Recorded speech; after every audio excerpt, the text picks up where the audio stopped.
Jauh di selatan gerbang megah Batavia, terhampar sebuah kawasan subur yang dialiri oleh urat nadi kehidupan, Sungai Ciliwung.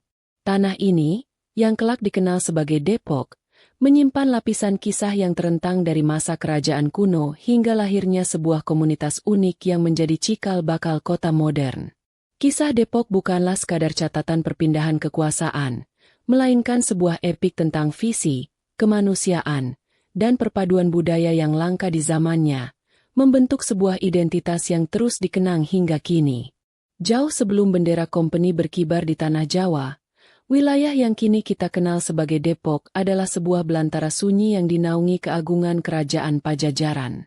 Konon, menurut hikayat para tetua, nama Depok sejatinya telah ada sejak masa itu. Nama tersebut tidak lahir dari sebuah dekrit atau penandaan wilayah kekuasaan, melainkan dari fungsi dan suasana alamiahnya.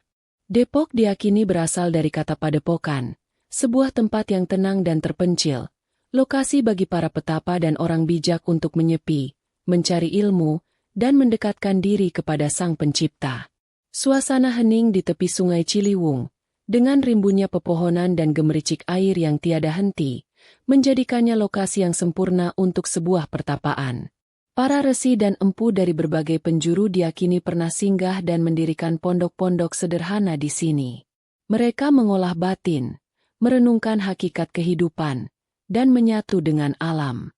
Energi spiritual inilah yang dipercaya menyelimuti tanah Depok, memberikannya aura kedamaian yang khas, yang bahkan masih dapat dirasakan oleh mereka yang memiliki kepekaan batin hingga hari ini. Kisah tutur yang diwariskan dari generasi ke generasi juga menyebutkan tentang sosok-sosok suci yang menjadikan hutan Depok sebagai tempat persinggahan. Keberadaan tokoh-tokoh alim yang dihormati ini semakin menguatkan citra Depok sebagai tanah yang disucikan, sebuah tempat di mana doa dan harapan dipanjatkan dalam keheningan. Mereka datang dan pergi silih berganti, meninggalkan jejak-jejak spiritual yang menyatu dengan kesuburan tanahnya, menjadikannya kawasan yang dipandang memiliki berkah tersembunyi. Meskipun kerajaan Pajajaran akhirnya runtuh diterpa badai sejarah, dan kekuasaan di tanah Jawa silih berganti, nama dan jiwa Depok sebagai sebuah padepokan tetap melekat. Hutan belantaranya mungkin telah menelan kembali sisa-sisa pondok para pertapa, namun esensinya sebagai tempat yang tenang dan damai tidak pernah pudar. Tanah ini seolah menunggu takdirnya, menanti tangan seseorang yang akan membangkitkan kembali potensinya, bukan sebagai pusat spiritual kuno, melainkan sebagai sebuah komunitas baru dengan visi yang melampaui zaman. Demikianlah, Depok pada mulanya adalah sebuah kanvas kosong yang dipenuhi nuansa spiritual. Ia adalah tanah harapan yang sunyi, sebuah padepokan tanpa nama besar, yang menyimpan potensi untuk sebuah kisah besar yang akan segera terungkap.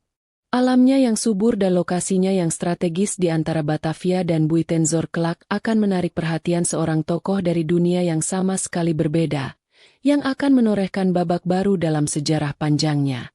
Pada akhir abad ke-17 Masehi, di tengah gemerlap kekuasaan Verenik de Ostische Compagnie atau VOC yang mencengkeram Nusantara, muncullah seorang tokoh yang memiliki pandangan berbeda. Ia adalah Cornelis Chastelain, seorang pejabat tinggi VOC kelahiran Amsterdam yang telah lama mengabdi di Hindia Belanda. Namun, semakin lama ia berada dalam lingkaran kekuasaan kompeni, semakin resah hatinya melihat praktik keserakahan, eksploitasi, dan perbudakan yang merajalela. Chastelain bukanlah pejabat biasa. Ia adalah seorang penganut Kristen pietis yang taat, sebuah gerakan yang menekankan kesalehan pribadi, perbuatan kasih, dan pengamalan iman dalam kehidupan sehari-hari.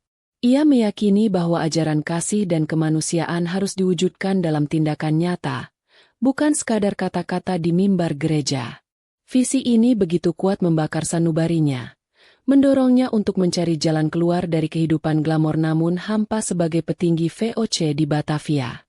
Pada tahun 1696 Masehi, dengan menggunakan kekayaan pribadinya yang ia kumpulkan selama mengabdi, Chastelain mengambil langkah besar untuk mewujudkan mimpinya. Ia membeli sebidang tanah yang sangat luas, seluas kurang lebih 1.244 hektar, yang terletak di selatan Batavia. Tanah itulah yang bernama Depok. Ia tidak membelinya untuk dijadikan perkebunan penghasil laba bagi dirinya sendiri, melainkan untuk membangun sebuah persemakmuran, sebuah republik kecil di mana nilai-nilai yang ia yakini dapat tumbuh subur. Pembelian tanah Depok ini menjadi titik balik dalam hidup Chastelain dan penanda dimulainya sebuah eksperimen sosial yang unik pada masanya. Ia melihat tanah yang subur itu bukan sebagai aset ekonomi untuk dieksploitasi, tetapi sebagai wadah untuk menyemai benih kemanusiaan. Ia mulai membayangkan sebuah komunitas agraris yang mandiri, di mana setiap anggotanya memiliki martabat dan kebebasan, sebuah antitesis dari masyarakat kolonial yang dibangun di atas penindasan dan perbudakan. Langkah Chastelain ini tentu dianggap aneh dan tidak lazim oleh rekan-rekannya di VOC. Di saat yang lain berlomba menumpuk harta dan memperluas kekuasaan, ia justru menginvestasikan kekayaannya untuk sebuah cita-cita yang dianggap utopis. Namun, ia tak goyah. Dengan ridho dari Allah, ia percaya bahwa tanah Depok yang tenang adalah lahan yang telah disiapkan untuknya, tempat di mana ia bisa menanam pohon harapan bagi orang-orang yang terpinggirkan oleh kejamnya sistem perbudakan. Setelah memiliki tanah Depok, Cornelis Chastelain tidak lantas mengelolanya sendiri layaknya tuan tanah pada umumnya. Ia sadar bahwa sebuah komunitas membutuhkan manusia untuk memberinya nyawa dan jiwa. Maka, ia mulai mengumpulkan sekitar 150 orang budak dari berbagai penjuru Nusantara. Mereka bukanlah budak yang dibeli untuk dipekerjakan hingga akhir hayat, melainkan calon-calon warga dari komunitas impiannya yang akan ia merdekakan. Orang-orang ini berasal dari latar belakang yang sangat beragam, sebuah cerminan dari luasnya jejaring perniagaan budak masa itu. Ada yang berasal dari Bali, Makassar, Nusa Tenggara Timur, Maluku, bahkan ada pula yang datang dari pesisir India dan Filipina. Chastelain dengan sengaja memilih orang-orang dari berbagai suku bangsa ini untuk disatukan dalam sebuah identitas baru, di bawah naungan iman dan penghidupan yang baru pula. Chastelain memperlakukan mereka tidak seperti majikan kepada budak, melainkan seperti seorang bapak dan guru kepada murid-muridnya. Langkah pertama yang ia lakukan adalah membebaskan mereka dari belenggu kebodohan. Setiap orang, pria maupun wanita, diajari cara membaca dan menulis dalam bahasa Melayu dan Belanda. Mereka juga diberikan pendidikan tentang cara bercocok tanam yang baik, mengelola sawah, dan berkebun, agar kelak dapat hidup mandiri dari hasil bumi Depok yang subur. Puncak dari proses transformasi ini adalah pengenalan ajaran Kristen Protestan, sesuai dengan keyakinan pietis yang dianut Chastelain. Dengan penuh kesabaran, ia dan para pembantunya membimbing mereka, mengajarkan nilai-nilai kasih, pengampunan, dan persaudaraan. Setelah melalui proses katekismus yang mendalam, mereka pun dibaptis dan menjadi pemeluk Kristen. Kelompok inilah yang kemudian dikenal sebagai kaum Mardijke, yang berarti orang-orang yang dimerdekakan. Komunitas yang baru terbentuk ini mulai menata kehidupan mereka di tanah Depok. Mereka membangun rumah-rumah sederhana, sebuah gereja sebagai pusat peribadatan dan kegiatan sosial, serta sekolah untuk anak-anak mereka. Di bawah bimbingan Chastelain, mereka belajar mengelola lahan secara kolektif. Inilah cikal bakal masyarakat asli Depok, sebuah anomali di tengah masyarakat Hindia Belanda, di mana orang-orang yang sebelumnya terbuang kini menjadi tuan atas diri dan tanah mereka sendiri. Cornelis Chastelain mengabdikan sisa hidupnya untuk membimbing dan membangun komunitas yang ia dirikan di Depok. Ia hidup bersahaja di tengah-tengah mereka, menjadi panutan, pelindung, sekaligus pemimpin. Namun, ia sadar bahwa usianya tidak akan selamanya ada untuk menaungi mereka. Ia sangat khawatir, jika ia tiada, tanah Depok akan kembali jatuh ke tangan VOC atau pihak lain yang serakah, dan komunitas yang telah ia bangun dengan susah payah akan kembali terjerumus dalam perbudakan. Oleh karena itu, dengan pandangan jauh ke depan, Chastelain menyusun sebuah dokumen yang kelak menjadi pilar utama bagi eksistensi Depok selama ratusan tahun. Dokumen itu adalah surat wasiatnya, atau yang lebih dikenal sebagai Haete Testament. Surat wasiat ini bukan sekadar daftar pembagian harta benda, melainkan sebuah konstitusi, sebuah piagam kemerdekaan bagi seluruh warga Depok yang telah ia anggap sebagai anak-anak rohaninya dan pewaris cita-citanya. Dalam wasiat yang dibuat pada tanggal 13 Maret 1714 Masehi, Chastelain menetapkan poin-poin yang sangat fundamental bagi masa depan komunitas ini. Poin terpenting adalah, ia secara resmi memerdekakan seluruh budak yang ia miliki beserta keturunan mereka untuk selamanya. Tidak hanya itu, ia menghibahkan seluruh tanah Depok seluas 1.244 hektar itu untuk menjadi milik bersama 12 keluarga inti yang menjadi pionir komunitas tersebut, untuk dikelola secara turun-temurun. Wasiat itu juga meletakkan dasar-dasar pemerintahan yang otonom dan demokratis. Chastelain mengatur bahwa komunitas harus memilih seorang pemimpin di antara mereka sendiri, yang akan menjabat sebagai presiden, untuk mengelola kepentingan bersama dan menegakkan aturan yang berlaku. Tanah pusaka tersebut juga ditetapkan tidak boleh dijual kepada pihak luar dan harus tetap menjadi milik komunal, untuk menjamin kesejahteraan generasi-generasi mendatang. Wasiat agung tersebut dibacakan di hadapan seluruh jemaat setelah Chastelain wafat pada tanggal 28 Juni 1714 Masehi. Sejak saat itu, dokumen ini menjadi landasan hukum dan spiritual bagi masyarakat Depok. Ia adalah jimat pelindung yang menjaga keutuhan dan kemerdekaan mereka selama lebih dari 2,5 abad, menjadikan Depok sebuah entitas unik, sebuah republik kecil di jantung kekuasaan kolonial, sebuah warisan kemanusiaan yang tak ternilai harganya. Sepeninggal Cornelis Chastelain, komunitas Mardijker Depok tidak lantas gamang atau tercerai-berai.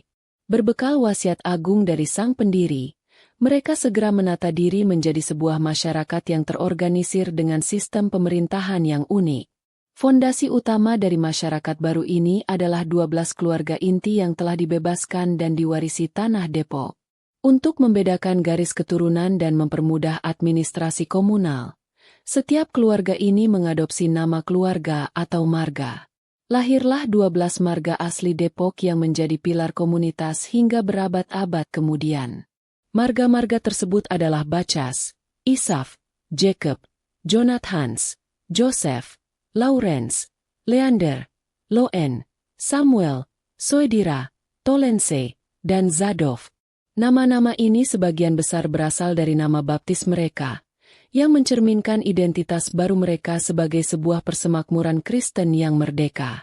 Ke-12 marga inilah yang secara kolektif memiliki hak waris atas tanah Depok dan hak untuk berpartisipasi dalam pemerintahan. Sesuai amanat Chastelain dalam wasiatnya, mereka membentuk sebuah badan pemerintahan sendiri yang otonom dari kekuasaan kolonial Belanda. Setiap beberapa tahun sekali, para pria dewasa dari ke-12 marga akan berkumpul untuk memilih seorang pemimpin. Pemimpin tertinggi ini tidak disebut kepala desa atau lurah seperti di daerah lain, melainkan menyandang gelar terhormat sebagai presiden. Jabatan presiden Depok ini digilir di antara anggota marga-marga yang dianggap cakap dan dihormati. Sang presiden bertugas mengawasi pengelolaan tanah komunal, menyelesaikan perselisihan antar warga, memimpin rapat-rapat komunitas, dan menjadi perwakilan resmi dalam urusan dengan dunia luar, termasuk dengan pemerintah Hindia Belanda. Pemerintahan Hindia Belanda sendiri mengakui status khusus Depok sebagai sebuah partikulier land atau tanah partikelir, yang memberikannya hak otonomi internal yang luas. Sistem ini berjalan efektif selama ratusan tahun, menjaga Depok sebagai sebuah enklave yang damai dan mandiri. Struktur pemerintahan yang didasarkan pada 12 marga ini menciptakan ikatan kekeluargaan yang sangat kuat di antara warga Depok asli. Mereka bukan hanya tetangga, tetapi juga saudara dalam iman dan kerabat dalam garis keturunan para pendiri. Sistem inilah yang menjadi tulang punggung kekuatan mereka, yang memungkinkan mereka bertahan melewati berbagai gejolak zaman dengan memegang teguh warisan Chastelain, yaitu kemerdekaan, persaudaraan, dan pengelolaan mandiri atas tanah tumpah darah mereka. Sebuah nama seringkali menyimpan jejak sejarah dan makna yang dalam. Begitu pula dengan nama Depok. Terdapat setidaknya 2 versi populer yang mencoba menjelaskan asal-usul nama ini. Yang keduanya hidup berdampingan dalam memori kolektif masyarakat dan sama-sama memberikan warna pada identitas kota ini. Versi pertama, yang berakar pada masa prakolonial, adalah versi yang paling diyakini kebenarannya oleh para sejarawan dan budayawan. Menurut versi ini, nama Depok berasal dari kata padepokan. Seperti yang telah dikisahkan, sebelum kedatangan Chastelain, wilayah ini diyakini sebagai tempat menyepi atau padepokan bagi para resi dan kaum bijak dari era kerajaan Pajajaran. Kata padepokan, yang berarti sebuah kompleks tempat tinggal para pertapa untuk menimba ilmu spiritual, seiring berjalannya waktu mengalami penyederhanaan pengucapan dalam lidah masyarakat setempat. Dari kata padepokan, kata itu kemudian memendek menjadi Depok.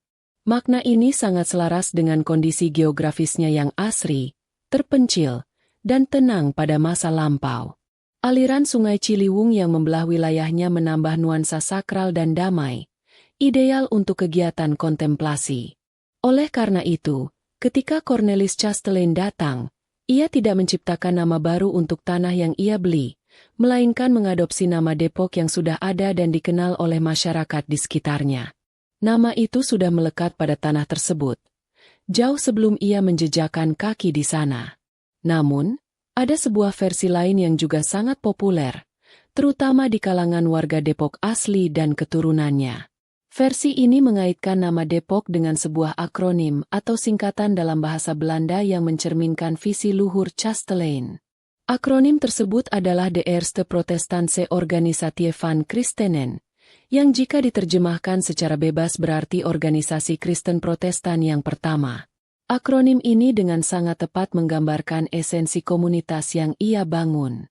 Meskipun akronim ini terdengar sangat pas dan logis, banyak ahli sejarah berpendapat bahwa ini adalah sebuah bakronim, yaitu sebuah akronim yang diciptakan belakangan untuk mencocokkan dengan nama yang sudah ada lebih dulu. Kemungkinan besar, setelah komunitas Kristen Protestan ini berkembang dan mapan, mereka menciptakan akronim tersebut sebagai cara untuk memberikan makna baru yang sesuai dengan identitas mereka.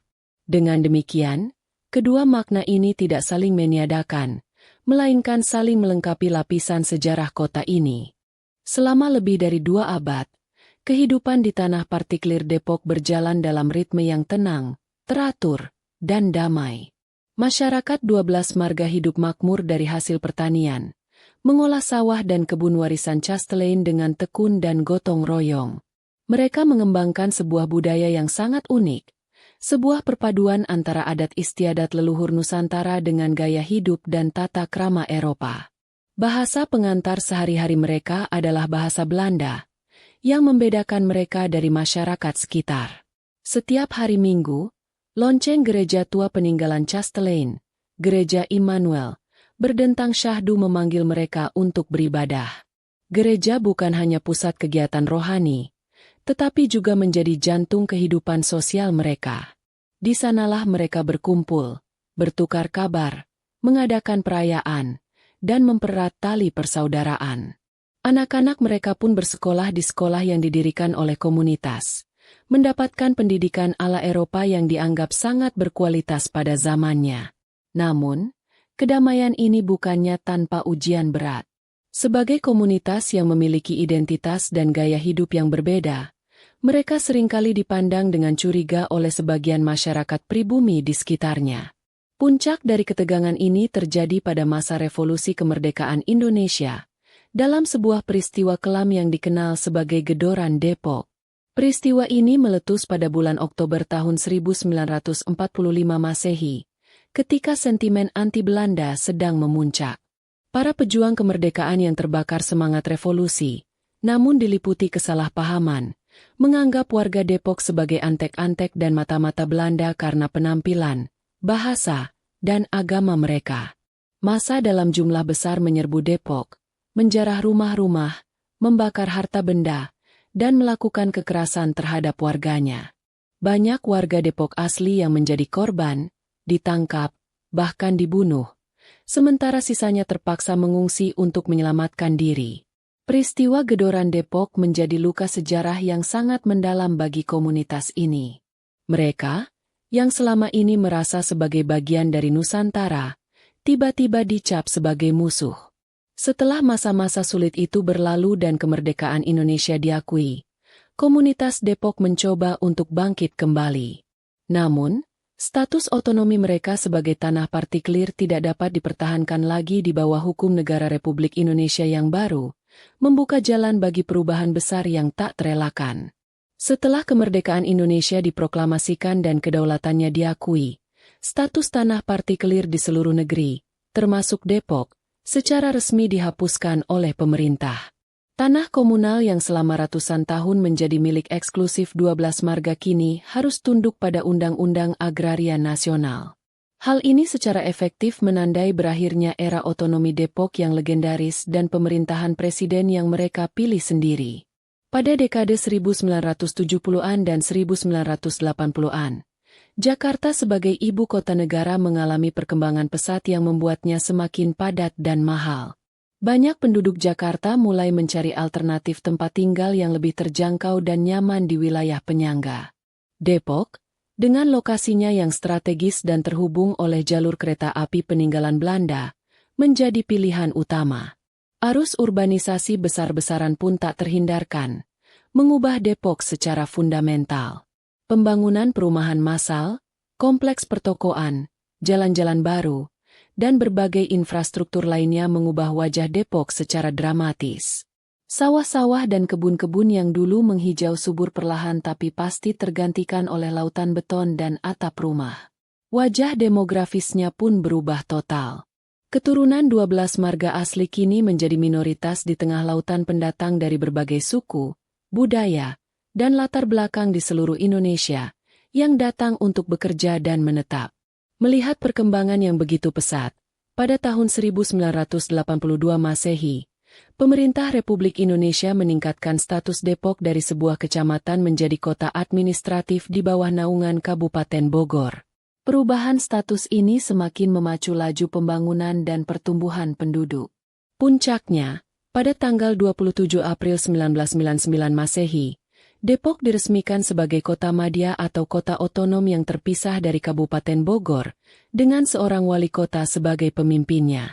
Kini, Depok telah menjelma menjadi sebuah kota megapolitan yang sibuk, menjadi rumah bagi jutaan jiwa dengan segala dinamikanya. Namun di antara gedung-gedung tinggi dan jalanan yang padat, sisa-sisa warisan Chastelain masih dapat ditemukan.